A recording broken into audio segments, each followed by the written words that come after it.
ਇਹ ਆਰਐਸਐਸ ਦੀ ਇਸ ਮੋਦੀ ਸਰਕਾਰ ਦੀ ਇਨਵੈਂਸ਼ਨ ਹੈ ਅਰਬਨ ਨਕਸਲ। ਜੇ ਮੋਦੀ ਸਾਹਿਬ ਜਿੰਨਾ ਖਰਚਾ ਐਡਵਰਟਾਈਜ਼ਮੈਂਟ ਤੇ ਕਰੀ ਜਾਂਦੇ ਹੈ ਉਹਨਾਂ ਪੈਸਾ ਜੇ ਕਿਸਾਨਾਂ ਨੂੰ ਜਾਂ ਪੰਜਾਬ ਸਰਕਾਰ ਨੂੰ ਦੇ ਦੇਣ ਤਾਂ ਸਮੱਸਿਆ ਅਗਲੇ ਸਾਲ ਤੇ ਨਿਬੜ ਜੂਗੀ ਜੀ। ਅਸੀਂ ਸਾਰੇ ਹਰੇਕ ਪਿੰਡ ਦੇ ਅੰਦਰ ਇਹ ਜਿਹੀਆਂ ਮਸ਼ੀਨਾਂ ਮੁਹੱਈਆ ਕਰਵਾ ਦਈਏ ਤੇ ਉੱਥੇ ਜਾ ਕੇ ਕੰਮ ਹੋ ਜੂਗਾ। ਕੋਈ ਇਸ 'ਚ simple everything is all focused ਵੀ ਪੰਜਾਬ ਨੂੰ ਅਸੀਂ ਨੀਵਾਂ ਕਿਵੇਂ ਦਿਖਾਈਏ। ਬੜੇ ਪੜ੍ਹੇ ਲਿਖੇ ਆ, ਅਮਰੀਕਾ ਤੋਂ ਪੜ੍ਹ ਕੇ ਆਏ ਆ, MBA ਕਰਕੇ ਆਏ ਆ, ਇਜ਼ ਰਨਿੰਗ ਕਰੋੜਾਂ ਰੁਪਏ ਦੇ ਬਿਜ਼ਨਸ ਕਰ ਰਹੇ ਆ। ਉਹਨਾਂ ਦੇ ਹੋਟਲ ਦੇ ਕਮਰੇ ਦਾ ਇੱਕ ਰਾਤ ਦਾ ਕਿਰਾਇਆ ਚੰਡੀਗੜ੍ਹ ਵਾਲੇ ਦਾ 5 ਲੱਖ ਰੁਪਏ ਹੈ ਸਵੀਟ ਦਾ। ਪਰ ਮੈਂ ਪੁੱਛਣਾ ਚਾਹੁੰਦਾ ਵੀ ਸੁਖਬੀਰ ਜੀ ਤੁਸੀਂ ਆ ਜਿਹੜੀ ਮੰਗ ਕਰੀ ਜਾਂਦੇ ਹੋ ਵੀ ਪੰਜਾਬ ਨੂੰ ਮੰਡੀ ਡਿਕਲੇਅਰ ਕਰ ਦਿਓ, have you applied your mind to it? ਅਗਰ ਸਾਰੀ ਪੰਜਾਬ ਨੂੰ ਮੰਡੀ ਅਸੀਂ ਡਿਕਲੇਅਰ ਕਰ ਦਿੰਦੇ ਹਾਂ ਸਰ, ਫਿਰ ਉਹਦੇ 'ਤੇ ਕੰਟਰੋਲ ਕਿਵੇਂ ਹੋਊਗਾ? ਉਹਦੇ ਬਾਅਦ ਸਾਰਾ ਪੰਜਾਬ ਮੰਡੀ ਹੋ ਗਿਆ ਤਾਂ ਸਾਡੀ ਸੜਕ ਵੀ ਮੰਡੀ ਹੋ ਗਈ। ਅੱਜ ਜਿੱਥੇ ਆਪਾਂ ਮੀਟਿੰਗ ਕੀਤੀ ਆ ਬੇੜਾ ਆ ਵੀ ਮੰਡੀ ਹੋ ਗਈ। ਪੰਜਾਬ ਪ੍ਰਦੇਸ਼ ਕਾਂਗਰਸ ਕਮੇਟੀ ਦੇ ਪ੍ਰਧਾਨ ਸੁਨੀਲ ਜਾਖੜ ਨੇ ਅੱਜ ਟਾਂਡਾ ਉੜਮੁੜ ਤੋਂ ਕੇਂਦਰ ਸਰਕਾਰ ਦੇ ਖਿਲਾਫ ਕਿਸਾਨਾਂ ਦੀ ਆਵਾਜ਼ ਬੁਲੰਦ ਕਰਨ ਲਈ ਕਿਸਾਨ ਰੈਲੀ ਦਾ ਪ੍ਰਬੰਧ ਕੀਤਾ, ਜਿਸ ਵਿੱਚ ਮੁੱਖ ਤੌਰ ਤੇ ਪੰਜਾਬ ਪ੍ਰਦੇਸ਼ ਪ੍ਰਧਾਨ ਸੁਨੀਲ ਜਾਖੜ ਦੇ ਨਾਲ ਮੁੱਖ ਮੰਤਰੀ ਤੇ ਰਾਜਨੀਤਿਕ ਸਲਾਹਕਾਰ ਸੰਗਤ ਸਿੰਘ ਗਿਲਜੀਆਂ, ਵਿਧਾਇਕ ਅਰੁਣ ਡੋਗਰਾ ਅਤੇ ਇੰਦੂ ਬਾਲਾ ਮੌਜੂਦ ਸਨ। ਇਸ ਮੌਕੇ ਮੌਜੂਦ ਕਿਸਾਨਾਂ ਤੇ ਕਾਂਗਰਸ ਕਰਮਚਾਰੀਆਂ ਨੂੰ ਰੰਗਮੰਚ ਤੋਂ ਸੰਬੋਧਨ ਕਰਦਿਆਂ ਸੁਨੀਲ ਜਾਖੜ ਨੇ ਕਿਹਾ ਕਿ ਅੱਜ ਪੰਜਾਬ ਦੇ ਕਿਸਾਨ ਅਤੇ ਕਾਂਗਰਸ ਕਰਮਚਾਰੀਆਂ ਨੂੰ ਇਕਜੁੱਟ ਹੋਣ ਦੀ ਜ਼ਰੂਰਤ ਹੈ, ਕਿਉਂਕਿ ਕੇਂਦਰ ਸਰਕਾਰ ਨੇ ਜੋ ਕਾਲਾ ਕਾਨੂੰਨ ਬਣਾਇਆ ਹੈ ਉਹ ਕਿਸਾਨ ਅਤੇ ਪੰਜਾਬ ਦੇ ਹਰੇਕ ਕਾਰੋਬਾਰੀਆਂ ਵਿਰੋਧੀ ਹੈ, ਜੋ ਪੰਜਾਬ ਦੇ ਲੋਕ ਕਦੇ ਵੀ ਸਵੀਕਾਰ ਨਹੀਂ ਕਰਨਗੇ। ਉੱਥੇ ਹੀ ਉਹਨਾਂ ਨੇ ਮੀਡੀਆ ਨਾਲ ਗੱਲਬਾਤ ਕਰਦਿਆਂ ਇਹ ਵੀ ਕਿਹਾ ਕਿ ਕੇਂਦਰ ਸਰਕਾਰ ਦੁਆਰਾ ਕਿਸਾਨਾਂ ਵੱਲੋਂ ਖੇਤਾਂ ਦੀ ਪਰਾਲੀ ਨੂੰ ਅੱਗ ਲਾਉਣ ਉੱਤੇ ਜੋ 1 ਕਰੋੜ ਦਾ ਜੁਰਮਾਨਾ ਅਤੇ 5 ਸਾਲ ਦੀ ਕੈਦ ਸੁਣਾਈ ਗਈ ਹੈ ਉਹ ਬਹੁਤ ਹੀ ਗਲਤ ਹੈ ਅਤੇ ਇਸ ਤੇ ਚਿੰਤਾ ਕਰਦਿਆਂ ਸੁਨੀਲ ਜਾਖੜ ਨੇ ਕਿਹਾ ਕਿ ਸਰਕਾਰ ਨੂੰ ਸਮਝਣ ਦੀ ਜ਼ਰੂਰਤ ਹੈ ਕਿ ਅਜਿਹੇ ਕਾਨੂੰਨ ਲਿਆ ਕੇ ਕਿਸਾਨਾਂ ਦੀਆਂ ਮੁਸ਼ਕਲਾਂ ਨੂੰ ਹੋਰ ਵਧਾਇਆ ਜਾ ਰਿਹਾ ਹੈ। ਇੰਨਾ ਹੀ ਨਹੀਂ, ਇਸ ਨਾਲ ਕਾਰੋਬਾਰੀਆਂ ਨੂੰ ਵੀ ਕਾਫੀ ਦਿੱਕਤਾਂ ਦਾ ਸਾਹਮਣਾ ਕਰਨਾ ਪੈ ਸਕਦਾ ਹੈ। ਇਸ ਤੋਂ ਇਲਾਵਾ ਸੁਨੀਲ ਜਾਖੜ ਨੇ ਸੁਖਬੀਰ ਬਾਦਲ ਨੂੰ ਨਿਸ਼ਾਨੇ ਉੱਤੇ ਲੈਂਦਿਆਂ ਕਿਹਾ ਕਿ ਅੱਜ ਸੁਖਬੀਰ ਛੱਤੀਸਗੜ੍ਹ ਵਾਂਗ ਪੰਜਾਬ ਵਿੱਚ ਮੰਡੀਕਰਨ ਕਰਨ ਦੀ ਗੱਲ ਕਹਿ ਰਹੇ ਨੇ ਤਾਂ ਉਹਨਾਂ ਨੂੰ ਪੁੱਛਣਾ ਚਾਹੀਦਾ ਹੈ ਕਿ ਜਿਸ ਤਰ੍ਹਾਂ ਉਹ ਵਿਦੇਸ਼ ਤੋਂ ਪੜ੍ਹਾਈ ਕਰਕੇ ਆਏ ਹਨ ਤਾਂ ਪੂਰੇ ਪੰਜਾਬ ਨੂੰ ਮੰਡੀ ਬਣਾਉਣ ਦਾ ਖਿਆਲ ਕਿੰਨਾ ਕੁ ਜਾਇਜ਼ ਹੈ। ਦੇਖੋ, ਮੈਂ ਜਿਸ ਗੱਲ ਤੇ ਮੈਂ ਕੱਲ ਵੀ ਗੱਲ ਕੀਤੀ ਅੱਜ ਵੀ ਆਈ ਕਹਿ ਰਿਹਾ, ਪ੍ਰਦੂਸ਼ਣ ਜਿਹੜਾ ਧੂਏ ਦੀ ਗੱਲ ਕਰੀ ਜਾਂਦੇ ਆ ਪਰਾਲੀ ਤੋਂ, ਇਕੱਲੇ ਦਿੱਲੀ ਦੇ ਲੋਕਾਂ ਵਾਸਤੇ ਨਹੀਂ, ਪੰਜਾਬ ਵਾਸਤੇ ਵੀ ਉਹਨਾਂ ਹੈ, ਹਰਿਆਣੇ ਵਾਸਤੇ ਵੀ ਹੈ, ਉੱਤਰ ਪ੍ਰਦੇਸ਼ ਵਾਸਤੇ ਵੀ ਹੈ। ਜੇ ਕੋਈ ਦਿੱਲੀ ਕੈਪੀਟਲ 'ਚ ਵੱਸਦਾ ਹੈ, ਕੋਈ ਛੋਟੇ ਪਿੰਡ 'ਚ ਵੱਸਦਾ ਹੈ, ਸਾਰਿਆਂ ਦੀ ਜਾਨ ਕੀਮਤੀ ਹੈ ਸਾਡੇ ਵਾਸਤੇ, ਸਾਰਿਆਂ ਦੀ ਸਿਹਤ, ਉਹਨਾਂ ਦੀ ਭਲਾਈ ਸਾਰਿਆਂ ਵਾਸਤੇ ਸਰਕਾਰ ਹੈ। ਪਰ ਜਦੋਂ ਤਾਈਂ ਅਗਰ ਸਮੱਸਿਆ ਦਾ ਹੱਲ ਕਰਨਾ ਹੈ ਤਾਂ ਉਹਦੀ ਸਮੱਸਿਆ ਦਾ ਕਾਰਨ ਸਮਝਣਾ ਪਊਗਾ ਵੀ ਕਿਉਂ ਹੈ। ਕਿਸਾਨ ਦੀ ਮਜਬੂਰੀ, ਕਿਸਾਨ ਦੀ ਆਰਥਿਕ ਹਾਲਤ ਕਿਸਾਨੀ ਸਮਝਣੀ ਪਊਗੀ, ਬਿਕੋਜ਼ ਕਿਸਾਨ ਨੇ ਉਸੇ ਵੱਢ ਦੇ ਉੱਤੇ ਅੱਗੇ ਕਣਕ ਬੀਜਣੀ ਹੁੰਦੀ ਹੈ। There is a time constraint also, ਜਿਹੜਾ ਉੱਥੇ ਦਿੱਲੀ ਬੈਠਾ ਕੋਈ ਨਹੀਂ ਸਮਝਦਾ। ਜੇ ਖੁੱਲ੍ਹਾ ਟਾਈਮ ਹੋਵੇ ਤਾਂ ਚਲੋ ਜੀ ਇਹਨੂੰ ਤਵੀਆਂ ਲਾਤੀਆਂ, ਬਾਅਦ 'ਚ ਆਪੇ ਗਲ ਜੂਗਾ ਫਿਰ ਕਰ ਲਾਂਗੇ, but there is a time constraint also. ਇੱਕ ਦਿਨ ਬਿਜਾਈ ਲੇਟ ਹੁੰਦੀ ਹੈ, 1 ਮਣ ਕਣਕ ਉਹਦੀ ਘੱਟ ਹੁੰਦੀ ਹੈ ਕਿੱਲੇ ਮਗਰ, ਸਿੱਧਾ ਜਿਹਾ ਹਿਸਾਬ ਕਿਤਾਬ ਹੈ, ਕਿਸੇ ਕਿਸਾਨ ਨੂੰ ਪੁੱਛ ਕੇ ਦੇਖ ਲਿਓ। ਆਈਡੀਅਲ ਸੋਇੰਗ ਸੀਜ਼ਨ ਕਦੋਂ ਤਾਈਂ ਦਾ ਹੈ, ਉਹਦੇ ਬਾਅਦ ਕਿਸਾਨ ਮਰਦਾ ਜਿਵੇਂ ਕਹਿੰਦਾ ਤਰਲਾ ਕਰਦਾ ਹੈ, ਆਖਰੀ ਦਮ ਤਾਂ ਖਿੱਚੀ ਤੁਰ ਜਾਂਦਾ ਵੀ ਪਾ ਦਿਓ ਕੁਛ ਤਾਂ ਮੁੜੂਗਾ। So there are financial implications, financial requirements. ਸਰਕਾਰ ਕਾਨੂੰਨ ਲਾਗੂ ਕਰਨ ਦੀ ਬਜਾਏ, ਕਾਨੂੰਨ ਜਾਂ ਡਿਕਟੇਟ ਇਸ਼ੂ ਕਰਨ ਦੀ ਬਜਾਏ ਚੈੱਕ ਇਸ਼ੂ ਕਰੇ, ਕਿਸਾਨਾਂ ਨੂੰ ਦੇਵੇ। ਹੁਣ ਸਾਰੇ ਕਹਿੰਦੇ ਐਡੀਆਂ ਮਹਿੰਗੀਆਂ ਮਸ਼ੀਨਾਂ ਅਸੀਂ ਕਿੱਥੋਂ ਲੈ ਕੇ ਆਈਏ? 85% ਕਿਸਾਨ ਛੋਟਾ ਕਿਸਾਨ ਹੈ, 2.5 ਏਕੜ ਤੋਂ ਲੈ ਕੇ ਮਾਰਜਨਲ ਔਰ ਸਮਾਲ ਫਾਰਮਰ, ਉਹ ਨਹੀਂ ਲੈ ਕੇ ਆ ਸਕਦੇ। ਉਹਨਾਂ ਵਾਸਤੇ ਸਰਕਾਰ, ਪੰਜਾਬ ਸਰਕਾਰ ਆਪਣੇ ਤੌਰ ਤੋਂ ਮੁਹੱਈਆ ਕਰਾ ਰਹੀ ਹੈ, ਬਣਾ ਕੇ ਆਰਗੇਨਾਈਜੇਸ਼ਨ, ਫਾਰਮਰ ਆਰਗੇਨਾਈਜੇਸ਼ਨ ਬਣਾ ਕੇ ਵੀ ਕਰਾਈ ਹੈ ਉਹਨੇ ਕੋਆਪਰੇਟਿਵ ਬੇਸਿਸ। ਬਟ ਸਰਕਾਰ ਕੋਲ ਸਾਡੇ ਰਿਸੋਰਸਿਸ ਲਿਮਿਟਿਡ ਹੈ। ਜੇ ਮੋਦੀ ਸਾਹਿਬ ਜਿੰਨਾ ਖਰਚਾ ਐਡਵਰਟਾਈਜ਼ਮੈਂਟ ਤੇ ਕਰੀ ਜਾਂਦੇ ਹੈ ਉਹਨਾਂ ਪੈਸਾ ਜੇ ਕਿਸਾਨਾਂ ਨੂੰ ਜਾਂ ਪੰਜਾਬ ਸਰਕਾਰ ਨੂੰ ਦੇ ਦੇਣ ਤਾਂ ਸਮੱਸਿਆ ਅਗਲੇ ਸਾਲ ਤੇ ਨਿਬੜ ਜੂਗੀ ਜੀ। ਅਸੀਂ ਸਾਰੇ ਹਰੇਕ ਪਿੰਡ ਦੇ ਅੰਦਰ ਇਹ ਜਿਹੀਆਂ ਮਸ਼ੀਨਾਂ ਮੁਹੱਈਆ ਕਰਵਾ ਦਈਏ ਤੇ ਉੱਥੇ ਜਾ ਕੇ ਕੰਮ ਹੋ ਜੂਗਾ। ਸਮੱਸਿਆ ਹੱਲ ਨਹੀਂ ਕਰਨਾ। ਅੱਜ ਜਿਹੜਾ ਕਾਨੂੰਨ ਹੈ, this is another Kala Kanun in the series of Kala Kanun which are being issued today. This is another black diktat of the central government. ਜਿਹੜੀ it is directed towards Punjab. Punjab ਨੂੰ ਸਬਕ ਸਿਖਾਉਣ ਵਾਸਤੇ ਆ ਜਿਹੜਾ ਕੀਤਾ ਗਿਆ ਹੈ, there is no justification ਵੀ ਇੱਕ ਕਿਸਾਨ ਦੇ ਉੱਤੇ ਤੁਸੀਂ 1 ਕਰੋੜ ਦਾ ਫਾਈਨ ਦੇ ਦਿਓ। ਕਿਸਾਨ ਛੱਡੋ, ਤੁਸੀਂ ਇੰਡਸਟਰੀ ਦੀ ਗੱਲ ਕਰ ਲਓ, ਐਡਾ ਹੀ ਵੱਡੀ ਤਲਵਾਰ ਜਿਹੜੀ ਹੈ ਇੰਡਸਟਰੀ ਦੇ ਉੱਤੇ ਲਟਕਾਤੀ ਤੁਸੀਂ।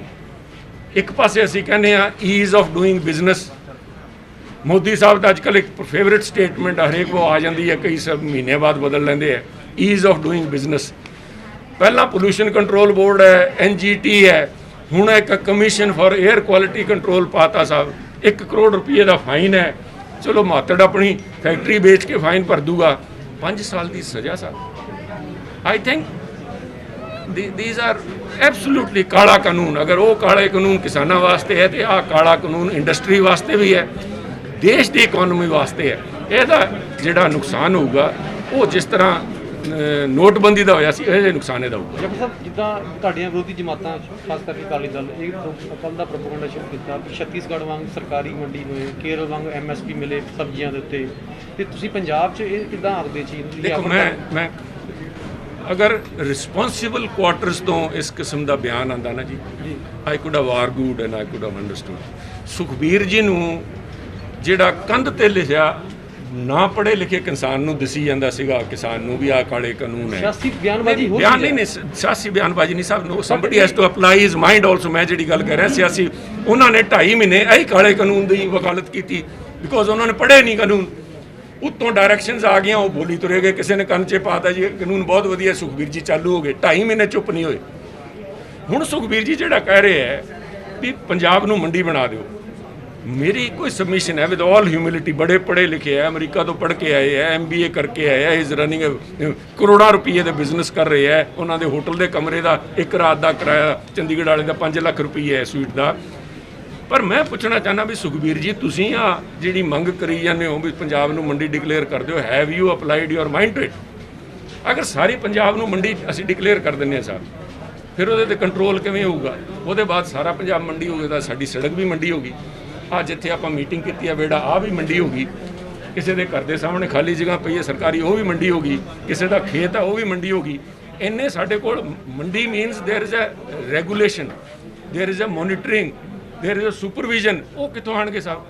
ਕਿੱਥੇ ਕਿੱਥੇ ਅਸੀਂ ਮਾਰਕੀਟ ਕਮੇਟੀ ਦਾ ਸੁਪਰਵਾਈਜ਼ਰ ਲਾਵਾਂਗੇ ਵੀ ਇਹ ਕਹਿਣਗੇ ਜੀ ਇੱਕ ਵਪਾਰੀ ਉੱਥੇ ਖਰੀਦ ਜਾਂਦਾ, ਇੱਕ ਉੱਥੇ ਖਰੀਦੀ ਜਾਂਦਾ। How do you regulate? ਵੀ ਸਾਰੇ ਪੰਜਾਬ ਦਾ ਲਾਇਸੈਂਸ ਤਾਂ ਦੇ ਦਿਆਂਗੇ, ਅਸੀਂ ਤਾਂ ਕਰ ਰੱਖਿਆ ਸਾਰੇ ਪੰਜਾਬ ਦੇ ਵਿੱਚ, ਅਪਲਾਈ ਕਰੋ ਆਨਲਾਈਨ ਦੇ ਦਿਆਂਗੇ, but who is going to regulate? ਸਾਡਾ ਮੇਨ ਏਮ ਹੈ to protect the farmer and at the same time facilitate the trader. ਇਲਜ਼ਾਮ ਤਰਾਸ਼ੀ ਵੱਖਰੀ ਚੀਜ਼ ਹੈ, ਬਟ ਤੁਹਾਡੀਆਂ ਹੀ ਗਵਰਨਮੈਂਟਸ ਇਹ ਐਫਰਟ ਕਰਦੀਆਂ ਪਈਆਂ। ਸੋ ਮੈਂ ਉਹਦਾ ਤਾਂ ਗਰਾਊਂਡ ਰਿਐਲਿਟੀ ਆਹੀ ਪ੍ਰੋਬਲਮ ਹੈ ਨਾ ਜੀ, ਜਿਹੜੇ ਕੇਂਦਰ 'ਚ ਬੈਠ ਕੇ ਕਰੀ ਜਾਂਦੇ, ਦੇਰ ਆਰ ਗਰਾਊਂਡ ਰਿਐਲਿਟੀ ਡਿਫਰੈਂਸ। ਉਹਨਾਂ ਕੋਲ ਛੱਤੀਸਗੜ੍ਹ 'ਚ ਕੋਈ ਮੰਡੀ ਹੈ ਹੀ ਨਹੀਂ ਸਾਹਿਬ। ਆਤੰਕ ਨਾਲ ਅਫੈਕਟਡ ਏਰੀਆ ਹੈ, ਜੰਗਲ ਪਿਆ ਉੱਥੇ, ਉੱਥੇ ਕਿੰਨੇ ਆਪਣੇ CRPF ਮਰਵਾਏ ਹੈ, ਕਿੰਨੇ BSF ਦੇ ਜਵਾਨ ਮਰੇ ਹੈ। ਸੋ ਓਬਵੀਅਸਲੀ ਦੇਰ ਇਜ਼ ਨੋ ਮੰਡੀ। ਅਸੀਂ ਆਪਣੀ ਮੰਡੀਆਂ ਦੀ ਹਿਫਾਜ਼ਤ ਕਰਨੀ ਹੈ। ਦੇ ਗਰਾਊਂਡ ਰਿਐਲਿਟੀ ਨਹੀਂ ਸਮਝਦੇ। ਮੇਰਾ ਇਹ ਗਿਲਾ ਸੁਖਬੀਰ ਜੀ ਨਾਲ, ਸੁਖਬੀਰ ਜੀ ਪਲੀਜ਼, ਲੋਕਾਂ ਦੇ ਜਿਵੇਂ ਮੋਦੀ ਸਾਹਿਬ ਨੂੰ ਕਿਸੇ ਨੇ ਕਹਿਤਾ ਵੀ ਬਣਾ ਦਿਓ ਕਾਨੂੰਨ, ਉਹਨਾਂ ਨੇ ਬਣਾਤੇ, ਇਸੇ ਤਰ੍ਹਾਂ ਸੁਖਬੀਰ ਜੀ ਨੂੰ ਕਿਸੇ ਨੇ ਲਿਖ ਕੇ ਲੈਣ ਦੇਤੀ ਵੀ ਬੜੇ ਕਾਬੂ ਆ ਗਏ ਜੀ, ਕੈਪਟਨ ਸਾਹਿਬ ਛੱਤੀਸਗੜ੍ਹ ਨੇ ਕਰਤਾ।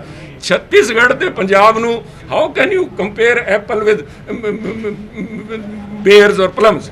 ਨਹੀਂ ਸਮਝ ਉਹਨਾਂ ਨੂੰ। ਸਰ ਚੁੱਪ ਦਾ ਬਿਆਨ ਸੀਗਾ ਕਿ ਜਿਹਦੇ ਵਿੱਚ ਉਹਨਾਂ ਨੇ ਕਿਹਾ ਕਿ ਜਿਹੜੇ ਪ੍ਰਦੇਸ਼ ਦੇ ਵਿੱਚ ਜਿਹੜੇ ਕਿਸਾਨ ਬੈਠੇ ਆ ਜਾਂ ਨਕਸਲੀ ਸੋਚ ਵਾਲੇ ਜਿਹੜੇ ਲੋਕ ਆ ਧਰਨਾ ਦੇ ਰਹੇ ਨੇ, ਜਿਸ ਨਾਲ ਪ੍ਰਦੇਸ਼ ਦਾ ਮਾਹੌਲ ਖਰਾਬ ਕਰਦੇ ਨੇ, ਉਸ ਨੂੰ ਲੈ ਕੇ ਮੈਂ ਤੁਹਾਡੇ ਨਾਲ ਡਿਫਰ ਕਰਦਾ ਸਾਹਿਬ। ਉਹਨਾਂ ਨੇ ਜਿਹੜਾ ਤੁਸੀਂ ਪਹਿਲਾਂ ਤਾਂ ਉਹਨਾਂ ਨੇ ਕਿਹਾ, ਜਿਹੜੇ ਪਹਿਲਾਂ ਦਾ ਉਹ ਆਏ ਸੀ ਗੁਰਦੀਪੁਰੀ ਜੀ, ਉਹਨਾਂ ਨੇ ਕਿਹਾ ਹੁਲੀਗਨਸ।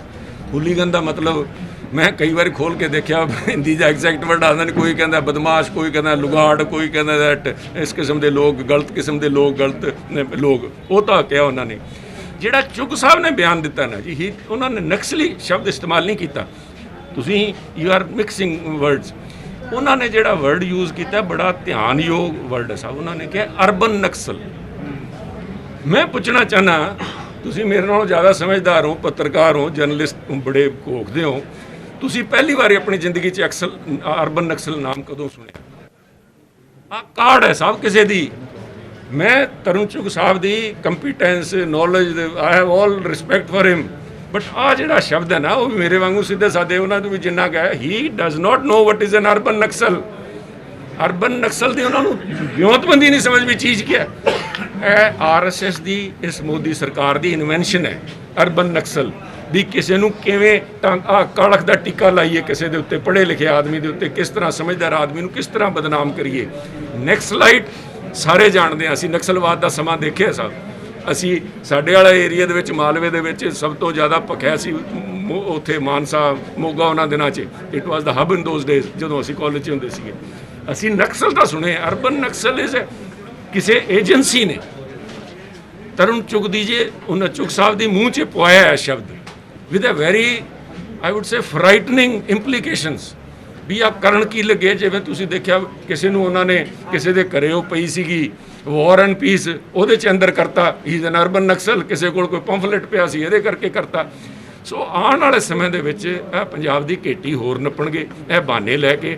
ਬਟ ਮੇਰੀ ਬੇਨਤੀ ਹੈ ਮੋਦੀ ਸਾਹਿਬ ਨੂੰ ਹਰੇਕ ਪ੍ਰੈਸ ਕਾਨਫਰੰਸ 'ਚ ਐਵਰੀ ਡੇ ਐਟਲੀਸਟ ਥਰਾਈਸ ਏ ਡੇ ਮੋਦੀ ਸਾਹਿਬ ਪੰਜਾਬ ਨੂੰ ਵਸਣ ਦਿਓ। ਪੰਜਾਬ ਦੀ ਅਮਨ ਸ਼ਾਂਤੀ ਇਹਦੇ ਤੇ ਕੌੜੀ ਅੱਖ ਨਾ ਰੱਖੋ। ਅਸੀਂ ਬੜੀ ਮੁਸ਼ਕਲਾਂ ਨਾਲ ਅਮਨ ਸ਼ਾਂਤੀ ਲੈ ਕੇ ਆਏ ਹਾਂ। 30,000 ਜਾਨਾਂ ਗਵਾਈਆਂ ਪੰਜਾਬੀਆਂ ਨੇ। ਸੋ ਅੱਗ ਨਾ ਲਾਓ, ਕਿਸਾਨਾਂ ਨਾਲ ਬੈਠ ਕੇ ਗੱਲ ਕਰੋ, ਉਹਨਾਂ ਦਾ ਮਸਲਾ ਹੱਲ ਕਰੋ। ਆਰਡੀਐਫ ਦਾ ਪੈਸੇ ਨੂੰ ਰੋਕਣ ਦਾ ਜਿਹੜੀ ਗੱਲ ਪੰਜਾਬ ਦੀ ਬਾਂਹ ਮਰੋੜਨਾ ਸਾਹਿਬ ਕੋਈ ਇਸ 'ਚ simple everything is all focused ਵੀ ਪੰਜਾਬ ਨੂੰ ਅਸੀਂ ਨੀਵਾਂ ਕਿਵੇਂ ਦਿਖਾਈਏ। ਮੈਂ ਬਾਰ-ਬਾਰ ਅੱਜ ਵੀ ਆਪਣੀ ਸਪੀਚ 'ਚ ਪੁੱਛ ਰਿਹਾ ਸੀ ਮੋਦੀ ਸਾਹਿਬ ਪੰਜਾਬ ਨੇ ਤੁਹਾਡਾ ਵਿਗਾੜਿਆ ਕੀ ਹੈ। ਅਸੀਂ ਦੇਸ਼ ਵਾਸਤੇ ਹਮੇਸ਼ਾ ਕੰਟਰੀਬਿਊਸ਼ਨ ਦਿੱਤੀ ਹੈ। ਵਿਰੋਧੀ ਜਮਾਤ ਦੀ ਟੈਲੀਵਿਜ਼ਨ ਲਾਉਂਦੀ ਤੁਹਾਡੀ ਜਮਾਤ ਦੇ ਉੱਪਰ ਸ਼੍ਰੀ ਦਰਬਾਰ ਸਾਹਿਬ ਦੇ ਜਿਹੜੇ ਸਿੱਖ ਜਥੇਬੰਦੀਆਂ ਤੇ ਐਸਜੀਪੀਸੀ ਟਕਰਾਅ ਹੋਇਆ ਹੈ ਉਹਨੂੰ ਕਾਂਗਰਸ ਬੈਕ ਕਰਦੀ ਪਈ ਹੈ। ਸਾਹਿਬ ਅਗਰ ਮੈਂ ਕਹੂੰਗਾ ਮੋਦੀ ਸਾਹਿਬ ਨੇ ਕੋਈ ਇੰਨੇ ਸਾਰੇ ਰਾਮ ਰੋਲੇ 'ਚ ਆ ਜਿਹੜਾ ਨੂੰਹ ਮਾਸ ਦਾ ਰਿਸ਼ਤਾ ਅੱਡ ਹੋਇਆ, ਇਸ 'ਚ ਕੋਈ ਢੰਗ ਦਾ ਉਹਨਾਂ ਨੇ ਕੰਮ ਕੀਤਾ ਹੈ ਤੇ ਐਸਜੀਪੀਸੀ ਦਾ ਜਿਹੜਾ ਕਮਿਸ਼ਨਰ ਅਪਾਇੰਟ ਕੀਤਾ ਹੈ। ਮੇਰੀ ਬੇਨਤੀ ਹੈ ਵੀ ਜਿੱਥੇ ਆਹ ਸਮੱਸਿਆ ਹੈ ਅਸੀਂ ਚੂਝ ਰਹੇ ਹਾਂ ਉੱਥੇ ਕਮ ਸੇ ਕਮ ਆਹ ਜਿਹੜਾ ਰਾਜ ਜਿਹੜੇ ਦਰਬਾਰ ਸਾਹਿਬ ਜਾਂ ਐਸਜੀਪੀਸੀ ਦੇ ਉੱਤੇ ਜਿਹੜੇ ਜੇਬ 'ਚੋਂ ਨਿਕਲਦੇ ਹੈ ਉਹਨਾਂ ਦੇ ਉੱਤੇ ਜਿਹੜਾ ਰਾਜਨੀਤਿਕ ਇੱਕ ਪਰਿਵਾਰ ਦਾ ਕਬਜ਼ਾ ਹੈ ਉਹ ਛੁਡਾਉਣ ਦਾ ਤੁਸੀਂ ਯਤਨ ਕਰੋ। ਇਲੈਕਸ਼ਨ ਕਰਵਾਓ, ਇਹਨਾਂ ਲੋਕਾਂ ਦਾ ਛੁਡਾਓ। ਅਸਲ ਜਿਹੜੇ ਕੌਮ ਦੇ ਵਾਸਤੇ ਪੰਥ ਦੀ ਜਾ ਕੇ ਲੋਕਾਂ 'ਚ ਪ੍ਰਚਾਰ ਕਰ ਸਕਣ, ਅਸਲ ਸਿੱਖੀ ਦੇ ਲੋਕਾਂ ਨੂੰ ਜਾ ਕੇ ਦੱਸਣ, ਉਹਨਾਂ ਨੂੰ ਮੌਕਾ ਮਿਲੇ। ਆਹ ਇੱਕ ਕੁਛ ਨਿਕਲ ਸਕਦਾ। That is the hole reason. Parminder Singh Sahib ਉਹਨਾਂ ਦਾ ਕਹਿਣਾ ਕਿ ਜਿਹੜਾ ਉਹਨਾਂ ਦਾ ਪੱਖ ਪਾਰਟੀ ਬਣਾਉਣ ਦਾ ਮਕਸਦ ਹੈ ਕਿ ਐਸਜੀਪੀਸੀ ਤੋਂ ਸੁਖਬੀਰ ਨੂੰ ਤੋਂ ਆਜ਼ਾਦ ਕਰਵਾਉਣਾ। ਮੈਂ ਸਮਝਦਾ ਵੀ ਇਸ ਗੱਲ ਦਾ ਉਹ ਅਗਰ ਫੋਕਸ ਕਰਨ ਤਾਂ ਉਹ ਆਪਣੇ ਉਸ ਹੋਂਦ ਨੂੰ ਜਸਟੀਫਾਈ ਕਰ ਸਕਣਗੇ। ਪਰ ਉਹ ਜੇ ਇਸ ਛੋਟੀ ਰਾਜਨੀਤੀ 'ਚ ਪੈ ਗਏ ਜਿਹੜਾ ਉਹਨਾਂ ਨੇ ਟਾਰਗੇਟ ਚੱਕਿਆ ਸੀਗਾ, ਮੈਂ ਸਮਝਦਾ ਵੀ ਇਕੱਲੇ ਸਿੱਖੀ ਦਾ ਨਹੀਂ ਪੰਜਾਬ ਦਾ ਵੀ ਬਹੁਤ ਭਲਾ ਹੋ ਜਾਊਗਾ ਜੇ ਇੱਕ ਪਰਿਵਾਰ ਦਾ ਕਬਜ਼ਾ ਤੋੜ ਦੇਣ। ਪ੍ਰਾਈਮ ਬਦਲੀ ਹੁਸ਼ਿਆਰਪੁਰ ਤੋਂ ਗੁਰਦੀਪ ਸਿੰਘ ਦੀ